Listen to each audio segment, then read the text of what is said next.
Iran has vowed revenge after the assassination of Hezbollah leader Hassan Nasrallah by Israeli forces.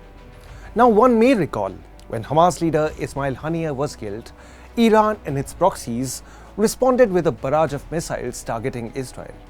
Today, with Hamas nearly destroyed and Hezbollah's leadership decapitated, and the Ayatollah pledging retribution, the question arises: what will Iran do next? News9 Plus Decodes. Iran's supreme leader, Ayatollah Ali Khamenei, has condemned Israel for what he called a massacre and vowed that the blood of the martyr shall not go unavenged. Khamenei's declaration of 5 days of mourning underlined the gravity of Nasrallah's loss for Tehran.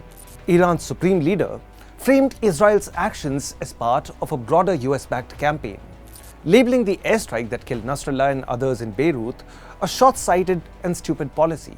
Iran's foreign ministry too has echoed these sentiments, with spokesperson Nasser Khamenei stating that the glorious path of the leader of the resistance Hassan Nasrallah will continue, God willing. So what are Iran's options? Despite the public vows of vengeance, a New York Times report revealed deep divisions within Iran's leadership over the future course of action.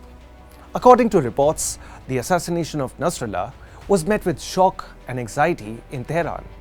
A faction led by figures like Saeed Jalili are pushing for a strong, immediate response against Israel, advocating that Iran build its deterrence by striking before Israel targets Iran.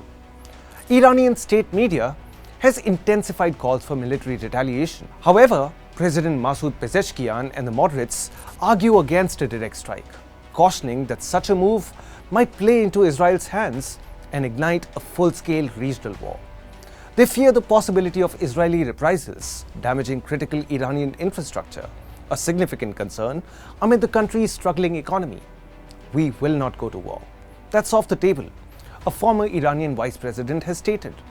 Yet, he noted that Iran's support for militant groups would not waver. So, are there contradictions in the Ayatollah's statements? While condemning Israel and pledging support for Hezbollah, he has avoided direct threats of Iranian military action. Instead, Khamenei emphasized that Hezbollah would spearhead the response with Iranian backing. It will be Hezbollah that determines the fate of the region, he remarked.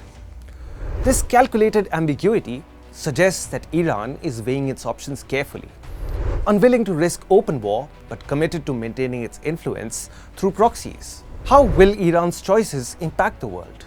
Iran's next move, whether direct or through proxies, could have far-reaching ramifications. Any escalation risks drawing in the US and other international actors, potentially broadening the conflict into a larger war.